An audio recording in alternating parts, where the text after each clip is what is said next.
Okay. So you know how everyone's always talking about like moving abroad? Yeah. It all just seems so far-fetched to me, I guess, like a Yeah. fantasy almost. I get that. But someone sent us some information about like skilled immigration to Australia. And I gotta say, Yeah. I was pretty intrigued. Really?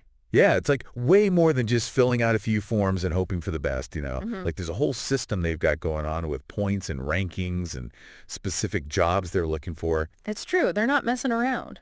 Yeah, so basically, like, we're going to dive deep into this whole thing and, like, see what it really takes to maybe actually make the move down under. Sounds good to me. So to kick things off, Australia's skilled immigration system, Yeah.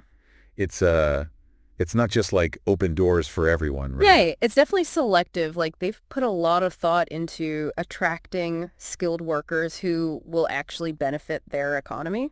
So they're being strategic about it. Oh, yeah, for sure. Interesting. Okay, so from what I've gathered, there are, like, three main hurdles Yeah. you got to clear if you want to get in. Three main hurdles. Yeah, and correct me if I'm wrong, but it's like first you have the skills assessment. That's right. Then there's the expression of interest, which I Yeah. think they call that the EOI. Exactly. And then finally, if you even make it that far, the visa application. You got it. Wow. Okay, so each of these stages has its own like complexities and stuff, right? Oh, yeah. It's not just a walk in the park. That's for sure. Okay, so like let's break down the first hurdle, which is this whole skills assessment thing. Sure. It sounds pretty intense. Like, is it just a matter of having a degree in a certain field or what? It's definitely more than just having a piece of paper. You Mm. have to prove that your skills actually match up to Australian standards. So it's not just about what you know, Mm. it's about like how you know it. Exactly. And what's interesting is that there are different organizations that assess different professions. Oh, really? Yeah. So like if you're an engineer, for example, Engineers Australia would be the ones to check out your qualifications and your experience. Okay, I see. So they're really making sure you're legit, basically. Yeah, it's all about making sure you're actually ready to hit the ground running in an Australian work environment. That makes a lot of sense. Mm. You don't want someone just showing up and being totally clueless. Nope. All right, so you get past that first hurdle. What's next? Then comes the expression of interest, the EOI. Right, the EOI. Tell me more about that. That's when things get really interesting. This is where you're basically saying, hey, Australia, I'm interested in moving there. Okay. But here's the catch.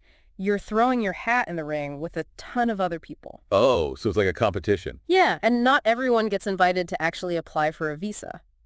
What? So how do they decide who gets to apply? They choose the highest ranking EOIs. Hold on, a ranking system. Yep. So it's kind of like a video game where you're trying to get a high score or something. You could say that, yeah. I never thought about it like that. Yeah. Okay, so tell me about this point system. How does that work? So the point system is super important to even be considered. You need at least 65 points. 65 points. All right, so how do you rack up those points? Well, a lot of things factor into it, but some of them might surprise you. Okay, I'm all ears. For example, your age is actually a factor. Seriously? Yeah, applicants between 25 and 32 years old get the most points. Oh, so like you're in your prime working years type of thing. Exactly. And then English proficiency, that's huge, of course. Right. Then you've got your work experience, your qualifications, and then there are even things like whether your partner has skills that are in demand.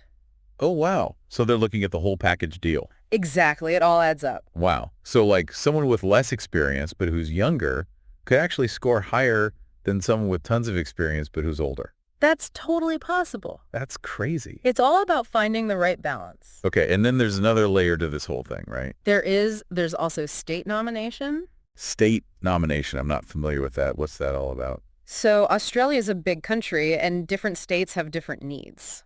Makes sense. So some states might be looking for specific skills like nurses, teachers, engineers, whatever. Mm-hmm. And if a state nominates you, it gives your application a major boost. Oh, wow. So it's like getting a special power-up in a video game. Exactly. So you got to think about your skills, your points, and where you actually want to live. It's like a whole strategy. It definitely is. Okay, I was taking a look at the list of in-demand occupations, and Yeah. it's pretty diverse. There's everything from healthcare to IT to trades. That's because they're trying to address gaps in their workforce, and what's in demand now might not be in demand 5 years from now. Oh, so it's not a static thing? No, it's constantly changing based on Australia's economic needs. Okay, so you got to stay informed, basically. Okay, don't assume your job's going to be on that list forever. Right, I got it.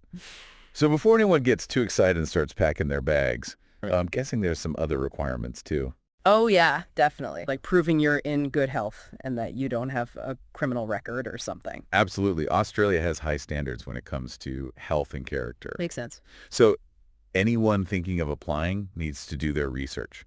Yeah, for sure. Make sure they meet all the requirements. Okay, well, this whole deep dive has been super informative. Glad to hear it. It's really made me realize that Australian skilled immigration is way more complex than I ever imagined. It definitely is. It's not just about luck, you know? No, it's not. It's about strategy and understanding the system. Exactly. You got to be proactive and informed. And, thinking about all this, it really makes you wonder, what does it say about how we view immigration?